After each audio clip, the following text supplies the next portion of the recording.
When Ibrahim alayhi salam stood over his son, knife in hand, ready to obey the command of Allah Azza wa Jalla, he stood at the edge of two worlds. One world, the world of the self, the world of the dunya, the world of the nafs, and the other, the world of sacrifice, the world of ta'ah, obedience, the world of bir, righteousness. For Ibrahim alayhi salam, his son was his entire world. His hopes for a family, his hopes for a legacy and a lineage, all of it depended on his son. He could have disobeyed Allah. He could have ignored the dreams or made up some excuse, and he would have walked home thinking that he had saved his lineage, thinking that he had secured his legacy. But Allah Azza wa Jal was asking him for trust.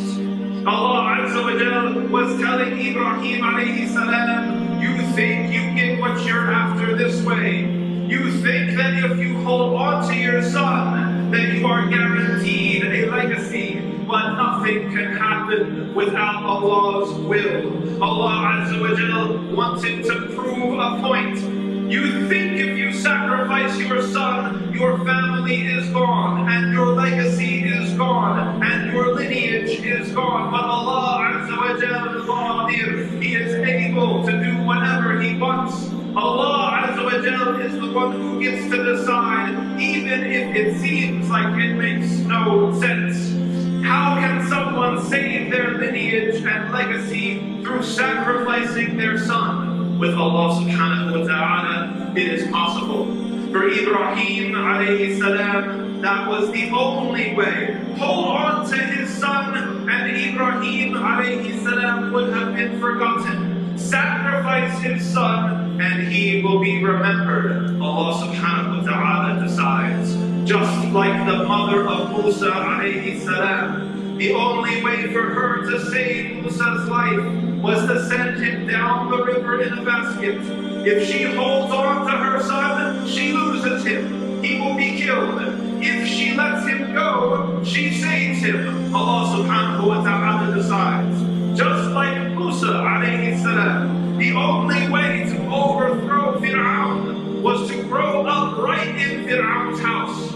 If he grows up somewhere else, Pharaoh's oppression continues. Allah Azza wa Jalla decides. Just like Yusuf alayhi salam, the only way to achieve the honor that he saw in his dream was to be sold as a slave, was to go to prison. No prison, no slavery, no honor. Allah Azza wa Jalla gets to decide. Allah subhanahu wa ta'ala decides what happens no matter how much sense it makes to you and me. Every single one of us finds ourselves in Ibrahim's situation every single year, every single month, every single day. We have to choose. We have to choose whether we obey Allah Ta'ala, whether we trust Him or not. Maybe we have an addiction. Every time you pick up that cigarette, every time you reach for the bottle, you stand on the edge of two worlds just like Ibrahim alayhi salam. In your hand, you think you have what is going to satisfy you.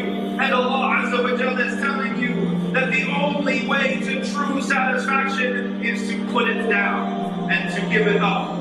Maybe we have a business and we sell haram.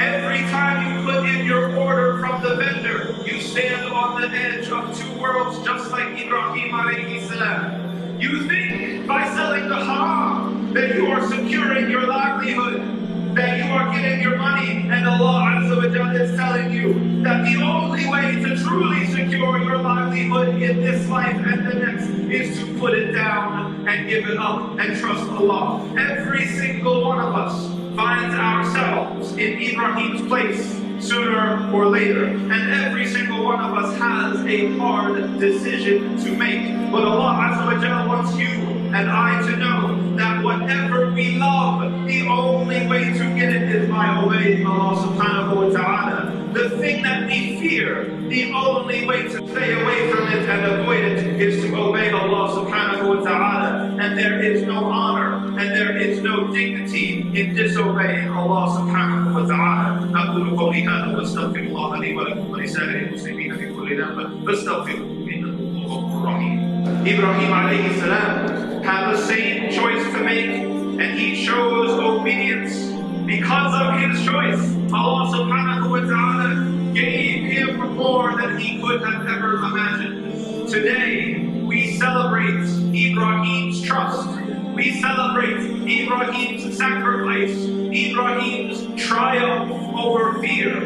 And so, as we prepare ourselves to sacrifice and to celebrate, let's remember that we're not just celebrating the date on the calendar, but we're celebrating our trust in Allah, our obedience to Allah, and our following in the footsteps of our father Ibrahim alayhi salam in our own lives. If you intend to sacrifice today, then remember that the animal you sacrifice has to meet 3 conditions. First, it has to be old enough. A cow must be at least 2 years old. A goat must be at least 1 year old. A sheep must be at least 6 months old. Secondly, the animal has to be healthy and sound. It must not have a limp. It must not be sick. It must not be blind. And it must not be starving or malnourished. Also, it is better that there are no problems with its ears, its horns, or its teeth. Third, it has to be done during a proper time. That time began at the end of this salah, the Eid prayer. And it ends on Maghrib at the 3rd day of Tashriq, which is Friday evening. It is better to do it today than later. And it is better to do it during the day than the night. And it is better to be present than to be absent during the sacrifice. You absolutely must say Bismillah before sacrificing the animal, and the blood should gush forth from the animal to ensure that it does not suffer. The best way to ensure that this happens is to cut both veins and the windpipe and the esophagus, all 4. The sacrifice should be done with calmness, bihulu, wa mercy, wa rahmah. You should sharpen the blade to ensure the animal does not suffer. You should prevent the living animals from seeing the dead animals, and you should make your cut biquwa, with strength and speed, so that the death is quick and painless. 1/3 of the meat should be given to the poor, and a food should be given away to friends as gifts, and a third should be kept for yourself. The butcher should not be paid from the meat itself, but from your